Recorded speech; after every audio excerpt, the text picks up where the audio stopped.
Hey, salut, c'est Loïc, je suis ravi de te retrouver aujourd'hui pour cette nouvelle vidéo. Dans cette nouvelle vidéo, on va parler de résidence principale. Tu sais, quand on achète sa maison personnelle, eh bien des erreurs qu'il ne faut pas commettre, des erreurs qu'on voit très souvent parce que malheureusement beaucoup de gens qui achètent leur résidence principale ne sont pas des investisseurs chevronnés. Donc je vais donner quelques trucs dans cette vidéo de façon à ce que tu puisses acheter comme il faut ta résidence principale. On va parler des erreurs les plus courantes que l'on voit et on va voir comment ne pas tomber dans ce type de piège. Et à la fin de la vidéo, je te donnerai également quelque chose pour pouvoir gagner beaucoup d'argent sur ta résidence principale, sur ta maison. Donc reste bien jusqu'à la fin, c'est parti. Alors juste avant de démarrer, je t'invite à t'abonner à la chaîne, ça aide énormément les vidéos, et également à partager cette vidéo autour de toi sur les réseaux, etc. Ça évitera à beaucoup de gens de faire des erreurs. Alors souvent quand on veut acheter sa résidence principale, si on est en couple, souvent la décision finale elle revient à madame. Et c'est pas du tout une critique parce que madame elle a souvent de meilleurs goûts peut-être que monsieur, c'est peut-être pour ça, ou peut-être parce qu'on est juste super sympa en tant qu'homme et on a très envie de faire plaisir à nos femmes.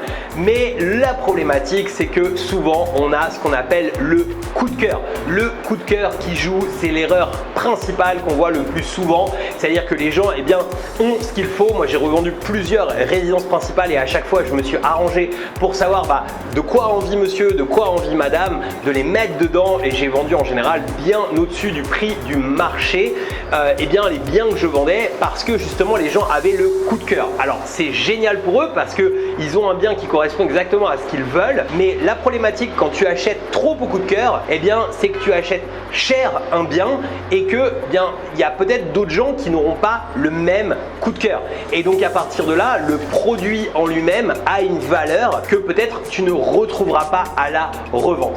Et ça c'est quelque chose qu'on voit très souvent. Je pense que dans le cadre de mon produit ils auraient pu retrouver également si ils ont gardé la même déco, la même manière de penser, parce que c'est un produit qui a été pensé pour être revendu. Mais malheureusement on voit beaucoup de gens des fois avoir un coup de cœur pour un bien un petit peu particulier, un petit peu atypique, qui a plein de travaux à faire, qui vont pas forcément faire par la suite, etc.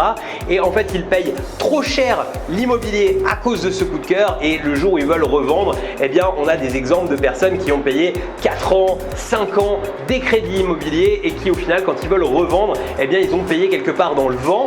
J'ai vraiment énormément d'exemples autour de moi de ce genre de choses, d'exemples parmi nos membres, d'exemples parmi des personnes proches également, parmi d'anciens collègues de travail, etc. Je suis persuadé que toi aussi, que tu connais des personnes à qui c'est arrivé, n'hésite pas à le mettre dans les commentaires. Mais en tout cas, pour éviter ça, il faut éviter le coup de cœur et il faut se former. Alors c'est pas très compliqué de se former sur les prix de l'immobilier de ta ville. Ce qu'il faut, tu as un site qui est génial qui s'appelle meilleursagents.com, on te le renotera ici ou ici.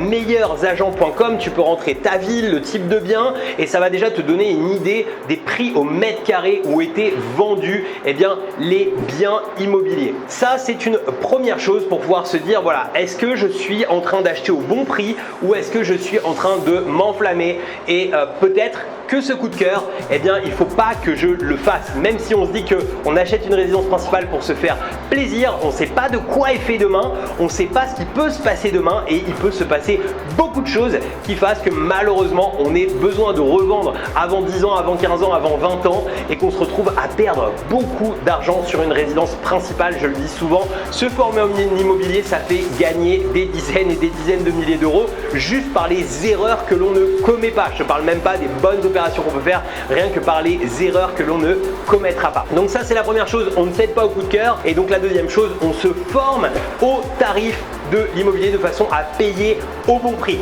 Même quelque chose de bien, de recherché, on peut se permettre de le négocier. Et si à tout hasard on n'arrive pas à trouver le bien exact au bon prix par rapport au marché, que les gens sont un peu trop dingues autour de chez nous, on est mieux d'acheter moins bien ou de louer ou d'acheter avec des travaux, mais en tout cas de ne pas céder au coup de cœur et de ne pas se retrouver avec un bien qui un jour ou l'autre sera un problème pour nous. C'est vraiment très important parce que aujourd'hui, on a envie de céder à la tentation, mais demain, eh bien, les choses seront très compliquées. Donc ça, c'est vraiment important. Après, il y a autre chose, c'est la localisation auquel il faut faire attention.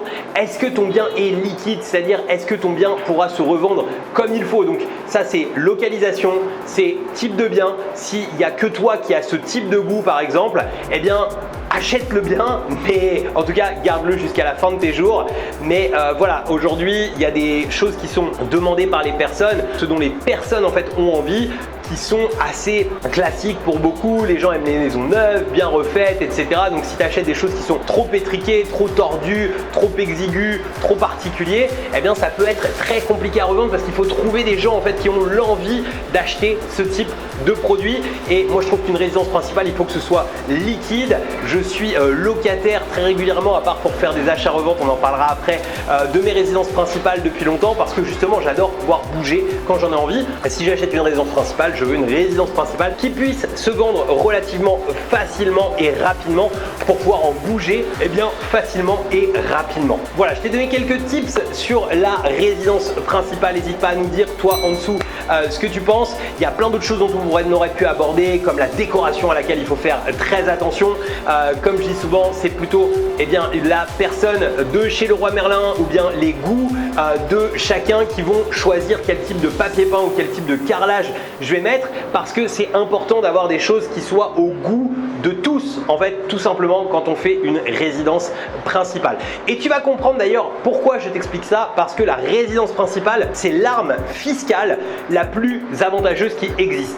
Parce qu'on peut acheter aujourd'hui en France une résidence principale, la revendre, réaliser une plus-value importante, c'est-à-dire gagner de l'argent sur cette résidence et ne pas payer un seul euro d'impôt là-dessus. Et encore mieux, il y a souvent beaucoup d'idées reçues sur tout ça. On n'a pas besoin de détenir pendant un certain temps cette résidence principale. Souvent, on dit qu'il faut la détenir au moins 6 mois, au moins 12 mois. Non, non, tu peux acheter une résidence principale aujourd'hui, la revendre demain plus cher si tu as une bonne raison de l'avoir fait, si tu es capable d'expliquer à l'administration fiscale pourquoi tu l'as fait, eh bien, tu peux avoir gagné beaucoup d'argent juste dans cet aller-retour. Donc, la résidence principale, il ne faut pas le négliger.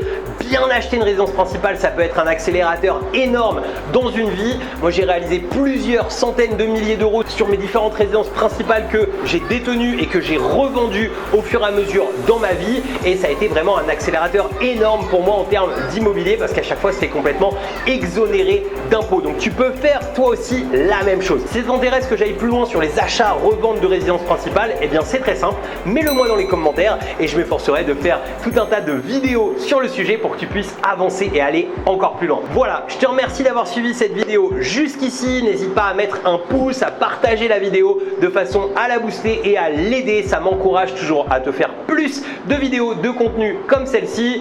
Et il ne me reste plus qu'à te dire à très bientôt pour de nouvelles vidéos. Ciao!